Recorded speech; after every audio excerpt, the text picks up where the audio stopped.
सो welcome और welcome back to my channel. आज जो हम डिस्कस करने वाले हैं वो कौन सी हमारी सेकंड टाइप केमिकल रिएक्शन की, और वो कौन सी है, डीकम्पोजिशन रिएक्शन। तो आज हम लोग बात करने वाले हैं, लास्ट वीडियो में हमने पहली टाइप देखी थी, वो कौन सी थी, कॉम्बिनेशन रिएक्शन। और आज हम लोग जो डिस्कस करने वाले हैं वो बच्चों कौन सी है, डीकम्पोजिशन रिएक्शन। डीकम्पोजिशन जो वर्ड है वो हमारा बच्चों आया है डीकम्पोज से, और डीकम्पोज का मतलब क्या होता है, किसी भी चीज को तोड़ देना। ठीक है, सिंपली जब भी कोई एक कॉम्प्लेक्स चीज होती है, कोई भी चीज है, जब वो छोटे छोटे पार्ट्स में टूट जाती है, स्प्लिट हो जाती है, तो उसी को हम लोग क्या बोलते हैं, डीकम्पोज होना। मीन सिंपली क्या है, टूट जाना। तो जब हमारे पास बच्चों क्या होता है, कोई भी एक डीकम्पोजिशन रिएक्शन में क्या होता है, कोई भी एक सब्सटेंस जो है वो रिएक्शन के बाद क्या होता है, दो या दो से ज्यादा पार्ट्स में टूट जाता है, तो उसी को हम लोग बोलते हैं डीकम्पोजिशन रिएक्शन। जैसे कि मेरे पास क्या है, कोई भी एक सब्सटेंस है, मान लीजिए वो क्या है हमारा ए बी। ठीक है, तो रिएक्शन होने के बाद बच्चों को क्या हो रहा है, अगर ये टू पार्ट्स में स्प्लिट हो रहा है इस तरीके से, दैट मींस ये जो हमारी रिएक्शन है उसको हम लोग क्या बोलेंगे, डीकम्पोजिशन रिएक्शन। तो यहाँ पे बच्चों आपको एक चीज नोट करनी है कि डीकम्पोजिशन रिएक्शन के अंदर जब भी हमारा कोई सब्सटेंस, कोई भी रिएक्टेंट जो है, कंपाउंड कोई भी है, जब भी वो रिएक्शन के बाद स्प्लिट होता है, ब्रेक डाउन होता है, तो क्या होता है, कम से कम उसके कितने पार्ट्स बनेंगे, कम से कम दो। तो कम से कम दो पार्ट्स में तो डिवाइड होगा ही होगा, अगर वो हमारी डीकम्पोजिशन रिएक्शन है। ज्यादा जितने मर्जी हो सकते हैं। अभी क्वेश्चन ये है कि दो क्यों होते हैं, क्योंकि आपको पता है अगर आपके पास कोई भी एक सिंगल चीज है, अगर वो टूटेगा तो कम से कम उसके दो पार्ट्स तो बनेंगे ही बनेंगे, अगर वहां पे क्या हो रहा है, ब्रेक डाउन हो रहा है, अगर वो चीज टूट रही है। तो इसीलिए क्या होता है, डीकम्पोजिशन रिएक्शन के अंदर हमारा कोई भी एक सिंगल सब्सटेंस बच्चों क्या होता है, दो या दो से ज्यादा सब्सटेंसेस के अंदर क्या हो जाता है, ब्रेक डाउन हो जाता है, और जिसको हम लोग क्या बोलते हैं, डीकम्पोजिशन रिएक्शन। तो इसकी डेफिनेशन देख लेते हैं क्या होता है। व्हेन अ सिंगल सब्सटेंस, अब आप सब्सटेंस की जगह पे रिएक्टेंट वर्ड भी यूज कर सकते हो। व्हेन अ सिंगल रिएक्टेंट और सब्सटेंस breaks down into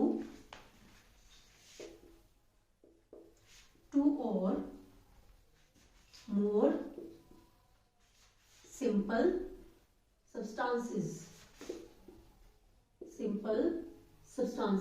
अगर आप सिंपल नहीं लिखना चाहते तो आप इसको भी स्किप कर सकते हो। तो सिंपल डेफिनेशन बच्चों ने लिखी है कि वैन ए सिंगल सब्सटेंस, कोई भी जब हमारा जो सिंगल सब्सटेंस है वो क्या होता है, ब्रेक डाउन हो जाता है इनटू टू और मोर। तो कम से कम यहाँ पे हमारे कितने पार्ट्स होंगे, टू से ज्यादा जितने मर्जी हो सकते हैं। तो उसमें क्या, टू या टू से ज्यादा सब्सटेंसेस के अंदर वो क्या हो जाता है, ब्रेक डाउन हो जाता है, जिसको हम लोग क्या बोलते हैं बच्चों, decomposition reaction. Very simple.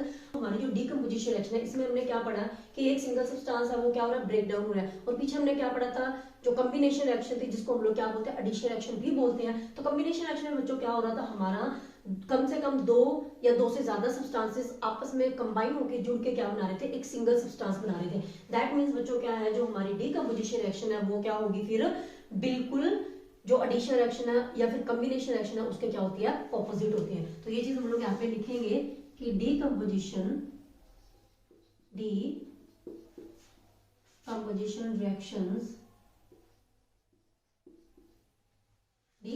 reactions are opposite to combination reaction। क्यों होती है बच्चों, क्योंकि देखो कॉम्बिनेशन रिएक्शन में क्या होता है, दो या दो से ज्यादा रिएक्टेंट आपस में मिलकर क्या बनाते हैं, एक सिंगल प्रोडक्ट को बनाते हैं। और यहाँ पे हमारे पास क्या है, एक सिंगल सब्सटेंस जो है वो ब्रेक डाउन होकर क्या कर रहा है, दो या दो से ज्यादा प्रोडक्ट को बना रहा है। तो इसीलिए क्या होती है, डीकम्पोजिशन रिएक्शन और जो हमारी कॉम्बिनेशन रिएक्शन है वो क्या होती है, एक दूसरे के ऑपोजिट होती है। तो ये क्वेश्चन हमारा एक्सरसाइज के अंदर इंक्लूड है कि why decomposition reactions are opposite to addition reaction. तो उसके अंदर हम लोग बच्चों यही आंसर लिखेंगे, because in the decomposition reaction a single substance breaks down into the two or more simpler substance, wherever in addition reaction two or more substances combines together to form a single product। तो simply हमने क्या करना है, one by one दोनों की definition लिखनी है और वही हमारा क्या होगा, आंसर होगा। अभी हमने डिस्कस करनी है बच्चों इसकी एग्जांपल्स। हम लोग क्या डिस्कस करने वाले हैं, इसकी एग्जांपल्स। तो बच्चों यहाँ पे एग्जांपल्स को डिस्कस करने से पहले मैं आपको बता दूं कि यहाँ पे हमारा क्या हो रहा है, हमने क्या काम करना है, यहाँ पे किसी सब्सटेंस ने टूटना है सिंपली।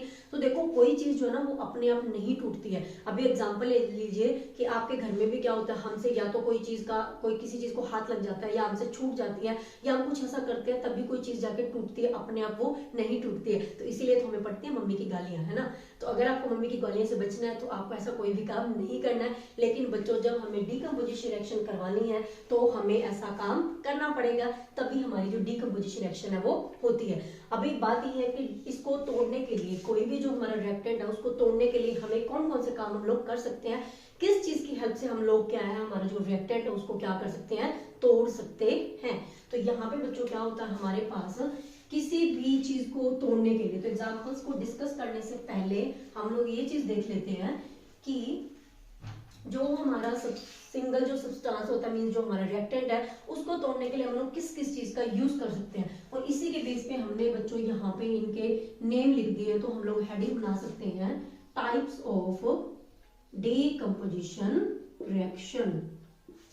तो डीकम्पोजिशन रिएक्शन की टाइप्स भी फर्दर कौन सी होगी, तो मैंने यहाँ पे जो लिखा है R×N, तो रिएक्शन का ही शॉर्टकट है, ठीक है। तो यहाँ पे बच्चों हमारे पास क्या है, जो डीकम्पोजिशन रिएक्शन की टाइप्स की अगर हम बात करें तो टाइप्स किस बेस पे बनाई है कि हम लोग किस चीज को यूज कर रहे हैं यहाँ पे इसको ब्रेक डाउन करने के लिए, जो हमारा रिएक्टेंट है उसको तोड़ने के लिए हम लोग किस चीज की यूज कर रहे हैं, उसी के अकॉर्डिंग हमने क्या कर दिया, जो डीकम्पोजिशन रिएक्शन था उनके क्या रख दिए, नेम रख दिए। तो यहाँ पे बच्चों क्या होता है, अगर हम लोग डीकम्पोजिशन रिएक्शन देखिए 3 टाइप्स की होती है।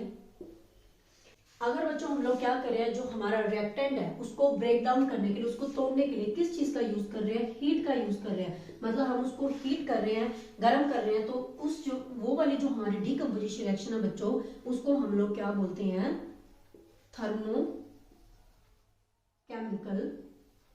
Decomposition reaction. Thermochemical decomposition reaction, ठीक है। अगर हम लोग क्या कर रहे हैं बच्चों, जो हमारा रिएक्टेंट है उसको तोड़ने के लिए हम लोग किस चीज का यूज कर रहे हैं, सनलाइट का यूज कर रहे हैं। तो सनलाइट की हेल्प से भी क्या होता है, जो सब्सटेंसेस है वो क्या होते हैं, फर्दर ब्रेक डाउन हो जाते हैं। तो सनलाइट का अगर यूज कर रहे हैं बच्चों, तो उस डीकम्पोजिशन रिएक्शन को हम लोग क्या बोलेंगे, photochemical decomposition reaction.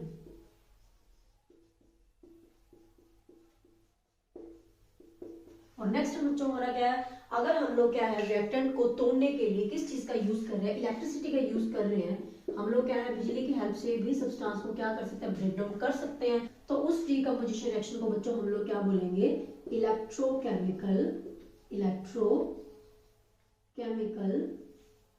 Decomposition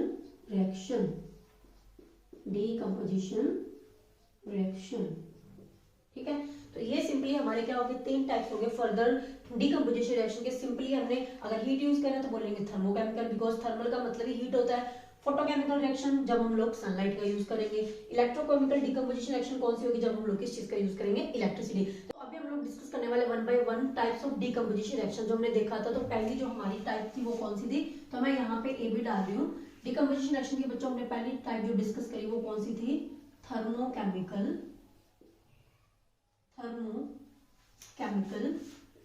decomposition reaction.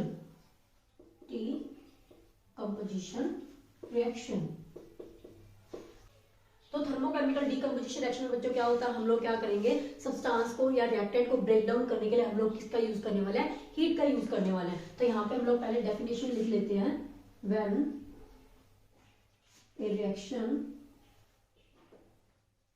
ही लिखेंगे हम लोग।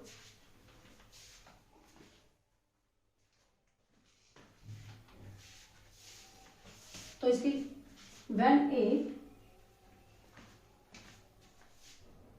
decomposition reaction is carried out by heating, जब हम लोग हीटिंग की हेल्प से हीट करके जब हम लोग ये रिएक्शन करेंगे डीकम्पोजिशन वाली, तो उसको हम लोग क्या बोलेंगे, is called thermochemical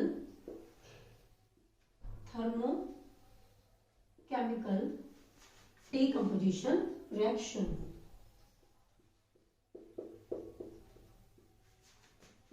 ठीक है बच्चों, तो बहुत ही सिंपल से एग्जांपल है हमारी इसकी। तो अभी हम लोग क्या इसकी जो एग्जांपल्स है ना वो डिस्कस करने वाले हैं। तो हमारी जो बुक में दी हुई हम लोग 1 बाय 1 उनको डिस्कस करेंगे। तो पहले बच्चों जो हमारी एग्जांपल है वो क्या है, हीटिंग ऑफ कैल्शियम कार्बोनेट, जिसको हम लोग लाइमस्टोन भी बोलते हैं। तो हम लोग क्या करेंगे, जो CaCO3 है, अभी बच्चों इसका जो नेम है वो भी आपको लिखना आ गया होगा, तो मैंने बहुत स्टार्टिंग में जब बेसिक केमिस्ट्री का मैंने करवाया था इस चैप्टर की स्टार्टिंग में, तो CO3 को हम लोग क्या बोलते हैं, कार्बोनेट, और Ca क्या होता है, कैल्शियम। दैट मींस इसका नेम क्या हो गया, कैल्शियम कार्बोनेट। और इसका जो दूसरा नेम होता है बच्चों वो कौन सा होता है, लाइमस्टोन। तो इसको लाइमस्टोन भी बोलते हैं। तो बच्चों जब इसको हीट किया जाता है ना, गर्म किया जाता है, तो यहाँ जब भी यहाँ पे ये ट्रायंगल का निशान बनाया जाता है एरो के ऊपर, दैट मींस हम लोग क्या कर रहे हैं, हीट कर रहे हैं, ठीक है। तो यहाँ पे क्या होगा, कैल्शियम कार्बोनेट को जब बच्चों हीट करते हैं ना, तो ये क्या होता है, कैल्शियम ऑक्साइड प्लस CO2 के अंदर क्या हो जाता है, हमारा ब्रेक डाउन हो जाता है। और पिछले लेक्चर में भी हमने देखा था, जब कॉम्बिनेशन रिएक्शन की एग्जांपल हमने करी थी, तो वहां पे हमने कैल्शियम ऑक्साइड के बारे में पढ़ा था कि इसका जो नेम होता है बच्चों वो क्या होता है, क्विक लाइम, ठीक है। इसके हमने यूज भी पढ़े थे, क्या यूज थे कि quick lime means calcium oxide के सॉल्यूशन को हम लोग किसके लिए यूज करते थे, व्हाइट वॉशिंग के लिए यूज करते थे। इसी तरीके से क्या, कैल्शियम ऑक्साइड एक बहुत ही इंपॉर्टेंट कंपाउंड है, इसकी बहुत सारे जो यूजेस हमारे पास हैं। तो एक यूज इसका हम लोग बच्चों किसमें करते हैं, मैन्युफैक्चरिंग ऑफ सीमेंट। सीमेंट की मैन्युफैक्चरिंग के अंदर भी इसका जो यूज है ना वो किया जाता है, तो आपको ये पता होना चाहिए थोड़ा। तो यहाँ पे मैं लिख देती हूँ कि कैल्शियम ऑक्साइड का जो यूज है वो किसके लिए किया जाता है, it is used in manufacturing of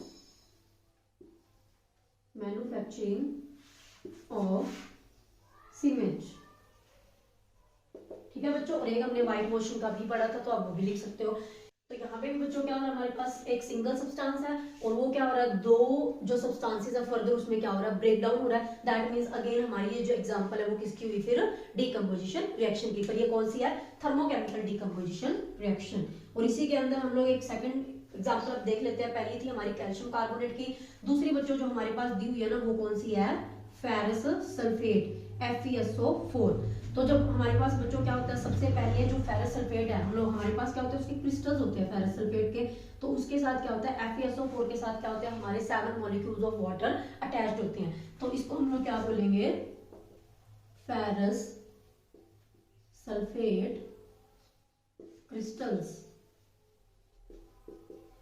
तो इनको बच्चों जब क्या किया जाता है, इसको जब हीट किया जाता है फेरस सल्फेट को, तो सबसे पहले क्या होता है, इसमें जो 7 मॉलिक्यूल्स ऑफ वाटर जो है ना वो क्या होते हैं, वेपर्स की फॉर्म में इवेपोरेट हो जाते हैं, जिसकी वजह से हमारे पास क्या हो जाता है, FeSO4 जो है ना वो पीछे रह जाता है। और फेरस सल्फेट क्रिस्टल्स का जो कलर होता है बच्चों वो कौन सा होता है, ग्रीन। बट जब हम लोग इसको क्या करते हैं, हीट करते हैं, तो ये क्या होता है, जो वाटर के मॉलिक्यूल्स है वो क्या हो जाते हैं, वेपर्स बनके उड़ जाते हैं। इसी वजह से ये जो हमारा फेरस सल्फेट रह जाता है, इसका जो कलर है वो कौन सा हो जाता है, व्हाइट। मींस ये हो जाता है कलरलेस। पहले इसका कलर होता है ग्रीन, फर्दर इसका कलर क्या हो जाता है, व्हाइट। लेकिन जब उसको हीट करते, देखिए हीट करने के बाद हमारी बुक में क्या सिंपली यही वाली रिएक्शन लिखी हुई है, FeSO4 को गर्म करने के बाद हमारे क्या प्रोडक्ट्स बने। बट एक्चुअली में क्या होता है, हमारे पास ये चीज होती है, पहले फेरस सल्फेट के क्रिस्टल्स होते हैं, उसको हम लोग करते हैं हीट, देन हमारे पास क्या होता है, जो वाटर के जो मॉलिक्यूल्स है बच्चों वो इवेपोरेट हो जाते हैं, तो हमारे पास बच जाता है FeSO4। और ये फर्दर क्या हो जाता है, ब्रेक डाउन हो जाता है किसके अंदर, फेरिक सल्फेट के अंदर। और यहाँ से बच्चों दो गैसेस रिलीज होती है, कौन सी होती है, एक तो SO2 सल्फर डाइऑक्साइड और सल्फर ट्राइऑक्साइड SO3। तो इस तरीके से हमारे पास ये रिएक्शन होती है। तो फर्दर आप देख रहे हो इसके, तो इसमें भी बच्चों आप देख ही रहे हो कि हमारे पास क्या है, जो हमारा फेरस सल्फेट के जो क्रिस्टल्स है, फेरस सल्फेट के जो क्रिस्टल है उसको ऐसे भी लिख सकते हैं। तो ये जो चीज है वो क्या होती है, फर्दर 3 सिंपल सब्सटेंसेस के अंदर क्या ब्रेक डाउन हो रही है, इसीलिए हमारी क्या डीकंपोजिशन रिएक्शन के एग्जांपल है। तो यहाँ पे बस आपको जरूर ध्यान रखना है कि पहले फेरस सल्फेट को गर्म करने से पहले इसका कलर क्या होता है, ग्रीन। एंड जब हमने इसको हीट करा तो इसका जो कलर है बच्चों वो किसमें कन्वर्ट हो गया, ग्रीन टू व्हाइट। तो आपको एक्टिविटी बेस्ड क्वेश्चंस भी आते हैं, तो ये आपको पता होना चाहिए। या फिर आपको कई बार रिएक्शंस कंप्लीट करनी आ जाती है, तो FeSO4 लिख के एरो लिख के यहाँ पे हीट का निशान डाला होगा, तो आपको रिएक्शन को क्या करना है, कंप्लीट करना है। तीसरी एग्जांपल बच्चों हमारी बुक में दी हुई है वो कौन सी है, हीटिंग ऑफ लेड नाइट्रेट। तो हमारे पास बच्चों क्या होता है, जो लेड नाइट्रेट है PbNO3(2). तो अभी देखिए, अगर आपने वो नेम जो मैंने आपको पहले सिंपल याद करवाए थे, तो आपको पता होगा कि NO3 को बच्चों हम लोग क्या बोलते हैं, नाइट्रेट। और Pb हमारा क्या है, लेड। दैट मींस नेम क्या बन गया, लेड नाइट्रेट। तो हम लोग यहाँ पे लिख देंगे इसका नेम क्या है, लेड नाइट्रेट। अभी हमने बच्चों क्या करा, लेड नाइट्रेट को हमने करा हीट। हीट करने के बाद किसमें ब्रेक डाउन हो जाता है, lead oxide plus NO2 means nitrogen dioxide plus oxygen. तो इन तीन सिंपलर सब्सटेंसेस के अंदर बच्चों क्या होता है, हमारा जो लेड नाइट्रेट है वो क्या टूट जाता है। तो अब यहाँ से एक क्वेश्चन जो आपको बनता है, तो इस रिएक्शन के अंदर बच्चों हमें एक चीज और ध्यान रखनी है कि जब हम लोग क्या करते हैं, लेड नाइट्रेट को हम लोग हीट करते हैं, तो यहाँ पे क्या रिएक्शन होने के बाद यहाँ पे हमारे पास क्या होता है, आफ्टर हीटिंग। तो जब हम लोग क्या कर रहे हैं, लेड नाइट्रेट को हीट कर रहे हैं बच्चों, तो यहाँ पे क्या होता है, हमारे पास ब्राउन फ्यूम्स निकलते हैं, एमिशन ऑफ ब्राउन फ्यूम्स। तो यहाँ पे क्या ब्राउन फ्यूम्स जो है ना वो एमिट हो रहे हैं, बाहर निकल रहे हैं। तो हमसे पूछते हैं कि ब्राउन फ्यूम्स की जो एमिशन है वो किसकी वजह से हो रही है, तो वो किसकी वजह से हो रही है बच्चों, NO2 मींस नाइट्रोजन डाइऑक्साइड, क्योंकि यहाँ पे क्या नाइट्रोजन डाइऑक्साइड जो है ना वो क्या हो रहा है, रिलीज हो रही है, और इसी की वजह से हमारे पास क्या जो ब्राउन फ्यूम्स है वो क्या हो रहे हैं, एमिट हो रहे हैं, प्रोड्यूस हो रहे हैं। तो हमारा जो आंसर है वो क्या होगा, नाइट्रोजन डाइऑक्साइड। तो इसी की वजह से हमारे क्या है, जो ब्राउन फ्यूम्स है ना वो वहां पे क्या है, निकल रहे हैं। तो ये हमारी तीन एग्जांपल्स है जो थर्मोकेमिकल डीकंपोजिशन रिएक्शन के अंदर इंक्लूड है हमारी बुक के अंदर। तो आपने इन रिएक्शंस को अच्छे से देख लेना, और जो रिजल्ट मैंने बताया कि किस चीज का कलर किस में चेंज होता है, तो ये भी आपने जरूर से ध्यान में रखना है। ओके, तो चलो डिस्कस करते हैं अभी इसकी सेकंड टाइप। जो सेकंड टाइप है वो कौन सी है, फोटोकेमिकल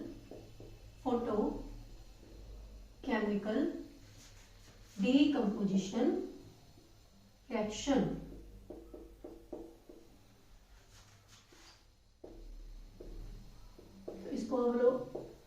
इसको अब हम लोग डिस्कस करते हैं फोटोकेमिकल डीकंपोजिशन रिएक्शन को। तो हमारी जो डेफिनेशन इसकी क्या बनेगी, फोटोकेमिकल में हम लोग क्या यूज करते थे, सनलाइट को, ठीक है। तो इसलिए हमारी जो डेफिनेशन बनी वो क्या बनी, when A decomposition reaction is carried out in the presence of sunlight is called photochemical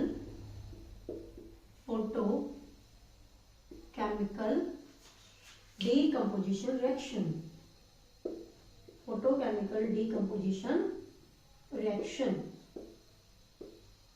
तो बहुत ही सिंपल है बच्चों। जैसे मैंने पहली डेफिनेशन लिखी थी थर्मोकेमिकल डीकंपोजिशन की, सारी सेम है, बस हमने यहाँ पे क्या लिखा था, carried out by using heat, और यहाँ पे हमने क्या लिखा है, in the presence of sunlight. बाकी डिट्टो हमारी डेफिनेशन क्या है, सेम है।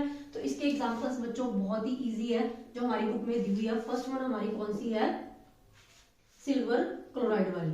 तो जब हमारे पास बच्चों क्या होता है, जो सिल्वर क्लोराइड है जिसका कलर क्या होता है, व्हाइट होता है, इसको जब हम लोग बच्चों क्या करते हैं, सनलाइट में रखते हैं,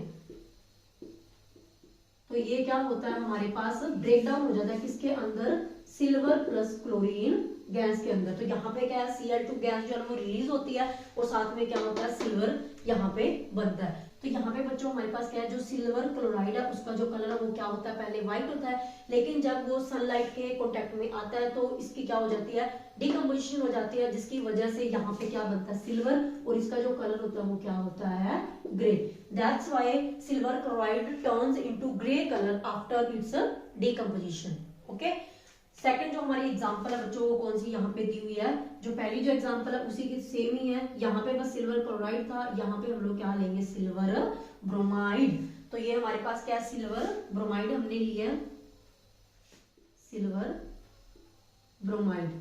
तो अगेन बच्चों हम लोग क्या करेंगे, जब ये सनलाइट के कांटेक्ट में आता है, जब सिल्वर ब्रोमाइड को हम लोग क्या है, चाइना डिश के अंदर डाल के सनलाइट के अंदर रखेंगे, तो फर्दर ये यहाँ पे भी क्या हो जाएगी, डिकम्पोजिशन रिएक्शन हो जाएगी। और वहां पे क्या था, सिल्वर अलग हो गया था और Cl2 गैस रिलीज हुई थी, यहाँ पे Cl की जगह पे क्या है, ब्रोमीन। तो यहाँ पे क्या होगी, Br2 गैस, मींस यहाँ पे ब्रोमीन गैस निकलेगी। ठीक है बच्चों, तो ये दोनों एग्जांपल बिल्कुल सिमिलर ही हैं। तो यहाँ पे बच्चों ये क्या है कि यहाँ पे जो फोटोकेमिकल डीकम्पोजिशन रिएक्शन है किसकी, सिल्वर क्लोराइड की और सिल्वर ब्रोमाइड की। तो इन रिएक्शंस का बच्चों जो हम लोग यूज करते हैं ना, इसका यूज कहाँ पे होता है, इन रिएक्शंस का use black and white photography के अंदर, ब्लैक एंड व्हाइट फोटोग्राफी। तो अगर आपको 1 मार्क का क्वेश्चन आता है कि इन रिएक्शंस का यूज कहाँ पे होता है, तो कहाँ पे होता है, ब्लैक एंड व्हाइट फोटोग्राफी के अंदर इन रिएक्शंस का जो यूज है वो होता है। ओके, तो अब डिस्कस करते हैं तीसरी टाइप, जो हमारी लास्ट टाइप जो इसकी बची है।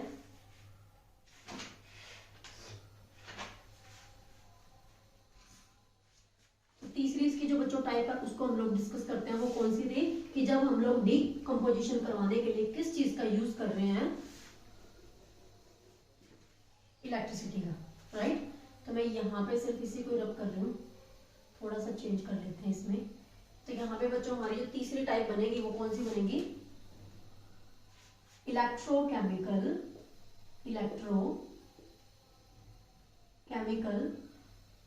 Decomposition reaction. ठीक है, तो ये हमारी जो तीसरी टाइप है इलेक्ट्रोकेमिकल डीकंपोजिशन रिएक्शन। अगेन इसकी जो डेफिनेशन बनेगी फिर वो क्या बनेगी, हमने लिखा ही हुआ already, when A decomposition is carried out. अब यहाँ पे क्या, इन द प्रेजेंस ऑफ की जगह पे हम लोग क्या लिखेंगे, carried out by using electricity. तो बस इतने ही चेंजेस हमने करने हैं, बाकी हमारी डेफिनेशन क्या है, सेम रहेगी। तो बहुत ही इजी डेफिनेशन है इसकी, carried out by using electricity is called, photochemical की जगह पे हम लोग क्या लिखेंगे, electrochemical decomposition reaction. Electrochemical decomposition reaction. ठीक है, तो बहुत ही इजी इनकी डेफिनेशन है। अब इसके एग्जांपल्स जो बच्चों हमारी बुक में दी हुई है वो कौन सी है, electrolysis of water, electrolysis of water. ठीक है बच्चों, तो इसमें हमने क्या थोड़ा सा देखना है, इलेक्ट्रोलिसिस ऑफ वाटर का मतलब बच्चों क्या है कि हमने क्या करना है, वाटर के अंदर से इलेक्ट्रिसिटी पास करवानी है, जिसकी वजह से हमारा जो वाटर है वो क्या हो जाता है, डीकंपोज हो जाता है। तो वाटर का फॉर्मूला हमने पहले स्टडी किया हुआ है, वो क्या है, H2O। तो जब H2O के अंदर से बच्चों इलेक्ट्रिसिटी को पास किया जाता है तो हमारा जो H2O है वो किस किस में ब्रेक हो जाता है, H2+O2। दैट मीन्स जो हमारा वाटर है वो क्या है, डीकंपोज होने के बाद कौन कौन सी दो गैसेस को रिलीज करता है बच्चों, वो कौन सी है, H2 and O2। तो इसको तो याद रखना है, वैसे भी बहुत इजी है। क्यों, क्योंकि देखो H2O जो वाटर है जिसका फॉर्मूला, उसमें दो ही तो हमारे पास एलिमेंट्स है, कौन कौन से, हाइड्रोजन और ऑक्सीजन। तो यही चीज तो टूट रही है, तो जो इसके अंदर है वही तो प्रोड्यूस होगा ना। तो H से कौन सी बनी, हाइड्रोजन गैस, और O से कौन सी बनी, हमारी ऑक्सीजन गैस। ठीक है, तो यहाँ पे बच्चों हम डायग्राम को थोड़ा डिस्कस कर लेते हैं। तो यहाँ पे बच्चों थोड़ा सा हम डायग्राम को भी डिस्कस कर लेते हैं, क्योंकि इसकी जो ना डायग्राम बेस्ड क्वेश्चंस आपको यहाँ पे आते होते हैं। ठीक है, तो मैं थोड़ा सा डायग्राम बना रही हूँ यहाँ पे।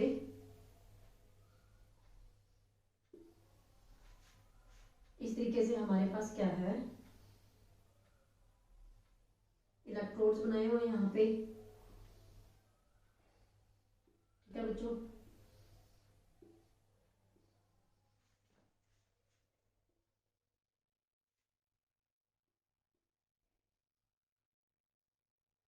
तो यहाँ पे क्या है, हमारे पास 6 वोल्ट की जो बैटरी है वो क्या है, अटैच की हुई है। ओके, और ये जो हमारा है वो कौन सा है, एनोड, और इधर हमारा क्या है, कैथोड। ठीक है बच्चों, तो मैंने शॉर्टकट में इस डायग्राम को बनाया है। तो ये हमारे क्या है, ग्रेफाइट रोड, ग्रेफाइट रोड। ठीक है, इसके अंदर हमने क्या लिया हुआ है, वाटर डाला हुआ है। तो यहाँ पे क्या, ग्रेफाइट रोड जिसके अंदर है इमर्स्ड वाटर के अंदर। तो जब हम लोग क्या करते हैं बच्चों, यहाँ पे 6 वोल्ट की बैटरी को अटैच किया जाता है। तो जब हम स्विच को ऑन करेंगे तो वाटर के अंदर से क्या होगा, करंट पास होगा, इलेक्ट्रिसिटी पास होगी, जिसकी वजह से बच्चों क्या होता है, जो ये वाटर है H2O है वो क्या हो जाता है, ब्रेक डाउन हो जाता है H2 and O2 के अंदर। तो यहाँ पे आपको थोड़ी सी एक चीज का ध्यान रखना है, वो कौन सी है कि यहाँ पे बच्चों हमसे ये क्वेश्चन पुट किया जाता है। तो एग्जाम में ना कई बार ऐसे आ जाता है, यहाँ पे X एंड Y, तो आपको बताना होता है, या तो आपके पास डायग्राम बनी हुई आती है तो आपको कहते हैं लेबल दी डायग्राम। तो यहाँ पे X Y या फिर इस चीज का भी पूछ सकते हैं। तो आपको ये चीज भी पता होनी चाहिए कि इलेक्ट्रोलिसिस ऑफ वाटर के अंदर जो हम लोग बैटरी यूज करने वाले हैं बच्चों, वो कितने वोल्ट की यूज करने वाले हैं, 6 वोल्ट। तो ये आपने जरूर ध्यान रखना है। दूसरी जो चीज है इंपॉर्टेंट, वो कौन सी है कि आपने ये बताना है कि एनोड पे कौन सी गैस रिलीज होगी और कैथोड पे कौन सी होगी। अभी हमने देखा कि जो H2O है उसमें से कौन कौन सी दो गैसें रिलीज होती है, H2 एंड O2। तो हमने ये तो कर लिया, लेकिन अगर हम लोग इनकी पोजीशन भी सही नहीं लिखेंगे तो भी हमारा क्वेश्चन क्या हो जाएगा, गलत हो जाएगा, क्योंकि हमें एग्जैक्ट बताना है कि एनोड पे कौन सी गैस निकलेगी और कैथोड पे कौन सी गैस निकलेगी। तो बच्चों हमारे पास क्या होता है, जो एनोड है ना उसके ऊपर कौन सी गैस रिलीज होती है, O2, एंड हमारा जो कैथोड है उसमें हमारी कौन सी गैस रिलीज होती है, H2। तो मैं यहाँ पे साइड पे भी लिख रही हूँ, एनोड पे कौन सी गैस रिलीज होगी, ऑक्सीजन, और कैथोड पे हमारी बच्चों कौन सी होगी, हाइड्रोजन।